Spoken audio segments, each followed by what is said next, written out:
முன்னாள் அமைச்சர் வைத்திலிங்கம் உட்பட 11 பேர் மீது லஞ்ச ஒழிப்புத்துறை வழக்கு பதிவு செய்துள்ளது. இதுகுறித்த கூடுதல் விவரங்களை எமது செய்தியாளர் சுப்பிரமணியன் வழங்க கேட்கலாம். வணக்கம் சுப்பிரமணியன், இதுகுறித்த கூடுதல் விவரங்கள் என்ன? முன்னாள் அமைச்சர் வைத்திலிங்கம் உள்பட 11 பேர் மீது லஞ்ச ஒழிப்புத்துறை போலீசார் வழக்கு பதிவு செய்திருக்கிறார்கள்.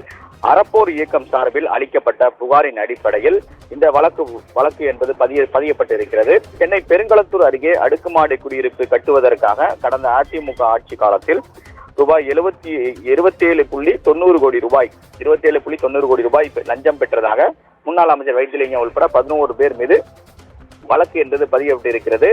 ஏற்கனவே அறப்போர் இயக்கம் இது தொடர்பாக கடந்த 2022ஆம் ஆண்டு லஞ்ச ஒழிப்பு போலீசில் புகார் அளித்திருந்தார்.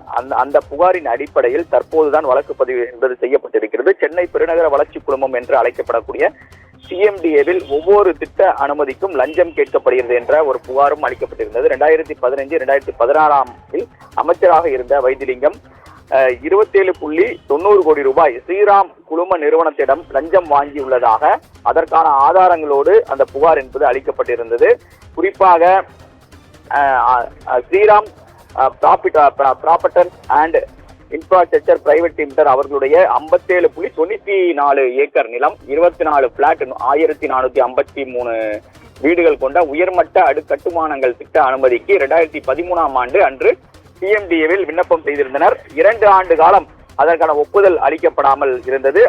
அதன் பிறகு வைத்திலிங்கம் மூலமாக இந்த அனுமதி பெற்றதாக குற்றச்சாட்டு எழுந்திருந்தது.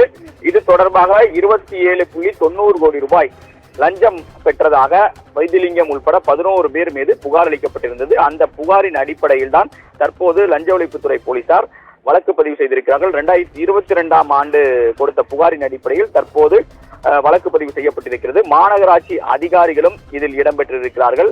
அவர்கள் உள்பட மொத்தம் 11 பேர் மீது இந்த வழக்கு பதிவு செய்யப்பட்டிருக்கிறது. திட்ட அனுமதியும் அதற்கான லஞ்ச பணமும் ஒரே காலகட்டத்தில் கொடுக்கப்பட்டுள்ளதாகவும் அந்த முதல் தகவல் அறிக்கையில் தெரிவிக்கப்பட்டிருக்கிறது.